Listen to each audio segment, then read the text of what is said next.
दोस्तों, आज का टॉपिक काफी डरावना है। करीब करीब हर कोई मौत से डरता है। मृत्यु का नाम सुनते ही लोगों की रूह कांप जाती है। दोस्तों, मृत्यु एक ऐसा विषय है जिसे हम अक्सर टाल देते हैं या इसके बारे में बात करने से बचते हैं, लेकिन मृत्यु जीवन की एक अनिवार्य सच्चाई है और इसके बारे में बात करना और समझना हमारे लिए जरूरी है। आज के इस पॉडकास्ट में हम जानेंगे कि आखिरकार इस मृत्यु का रहस्य क्या है। Why are people scared of it? लोग इससे क्यों डरते हैं और आखिरकार कोई भी मरना पसंद क्यों नहीं करता, जबकि कई धर्मों में मृत्यु सिर्फ एक चोला बदलने के बराबर है। वैसे कई धर्मों में मौत को एक प्राकृतिक प्रक्रिया बताई गई। मौत के बारे में विभिन्न संस्कृतियों और धर्मों में अलग अलग विचार और मान्यताएं हैं। कुछ लोग मृत्यु को एक अंतिम समाप्ति के रूप में देखते हैं, जबकि अन्य लोग इसे एक नए जीवन या आत्मा के पुनर्जन्म के रूप में देखते हैं। गीता के अध्याय 2 श्लोक 27 में कहा गया कि जन्म लेने वाले मृत्यु निश्चित होती है, मरने वाले का जन्म निश्चित है, इसलिए इस विषय में शोक नहीं करना चाहिए। गीता के अध्याय 2 श्लोक 20 में कहा गया, आत्मा न तो कभी जन्म लेती है, न ही कभी मरती है, न ही एक बार अस्तित्व में आने के बाद कभी भी समाप्त होती है। इसका मतलब है कि आत्मा अजन्मा, शाश्वत, अमर है। तो फिर लोग मृत्यु से क्यों डरते हैं?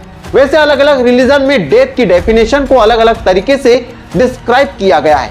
बात अगर हिंदू धर्म की जाए तो हिंदू धर्म में मौत को एक प्राकृतिक प्रक्रिया माना जाता है। माना जाता है कि आत्मा शरीर को छोड़कर एक नए शरीर में पुनर्जन्म लेती है। वह इस्लाम धर्म में मौत को एक अल्लाह की इच्छा माना जाता है। माना जाता है कि मृत्यु के बाद आत्मा को अल्लाह के सामने प्रस्तुत किया जाता है, जहां उसे उसके किए गए कर्मों के अनुसार सजा या इनाम दिया जाता है। वहीं ईसाई धर्म में माना जाता है कि मौत के बाद आत्मा को ईश्वर के सामने प्रस्तुत किया जाता है, जहां उसे उसके किए गए कर्मों के अनुसार सजा या इनाम दिया जाता है। बात बौद्ध धर्म की जाए तो बौद्ध धर्म में भी लगभग यही बात कही गई है कि पुनर्जन्म में जन्म लेना पड़ता है और कर्मों के अनुसार सजा भुगतनी पड़ती है। और यही बात यहूदी धर्म में भी बताई गई है कि आत्मा को नए शरीर में जाना पड़ता है। सिख धर्म में भी यही बात बताई गई। यानी सभी धर्मों के अनुसार यही निष्कर्ष निकलता है कि मृत्यु अंतिम सत्य नहीं है, इसके बाद भी जीवन है और उस जीवन में पिछले जन्म का हिसाब चुकाना पड़ता है। हालांकि मृत्यु से जुड़ी इस बात को धर्म के आधार पर डिस्क्राइब किया गया है। अब हम बात करते हैं साइंटिफिक तरीके से। वैज्ञानिक मानते हैं कि मृत्यु के बाद कुछ नहीं बचता।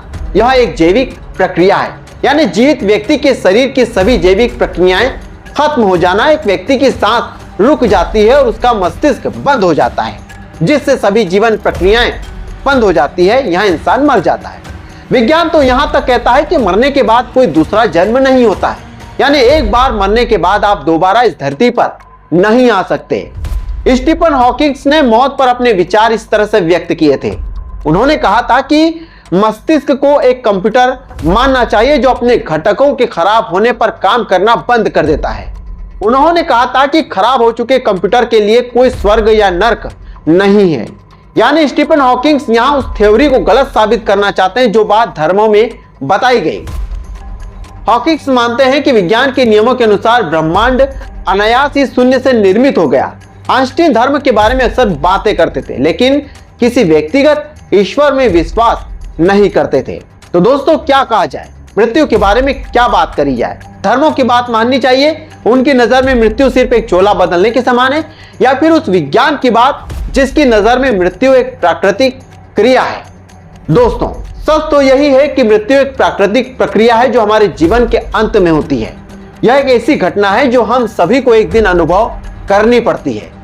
मृत्यु के बाद हमारा शरीर निष्क्रिय हो जाता है और हमारी आत्मा या जीवन शक्ति हमारे शरीर से निकल जाती है। मृत्यु के बाद सभी धर्म विज्ञान की प्रतिक्रियाएं अलग अलग है, अलग अलग हो सकती है, लेकिन सच तो यही है कि मौत के बाद कोई भी वापस आकर यह नहीं बता पाया कि मृत्यु के बाद स्वर्ग या नरक होता है।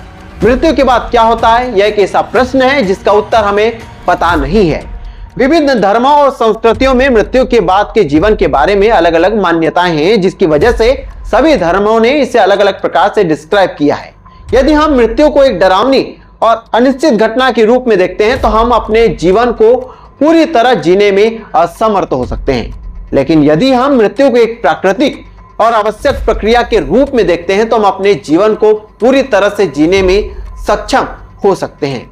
वैसे मृत्यु के बारे में बात करना बहुत महत्वपूर्ण है। यह हमें अपने जीवन के बारे में सोचने, समझने और मृत्यु के बाद के जीवन के बारे में बनाने की योजना में मदद करता है। यह हमें अपनों के साथ संबंधों को मजबूत करने में भी मदद करता है, क्योंकि अक्सर दोस्त ये कहते हैं कि भैया मिल ले, कल मिले या न मिले।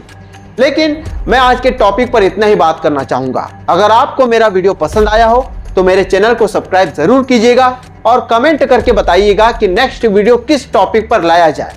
मेरे इस पॉडकास्ट में हम ऐसे लोगों के अनुभव भी आपसे साझा करेंगे जिन्होंने अपने अनुभव के दम पर नाम रोशन किया है, जिन्होंने शक्तियां हासिल की है। ऐसे रहस्यमयी बातें, रहस्यमयी चीजें आपके लिए प्रस्तुत करता रहूंगा। मेरे चैनल को सब्सक्राइब जरूर कीजिए। मिलते हैं नेक्स्ट वीडियो के साथ। नमस्कार।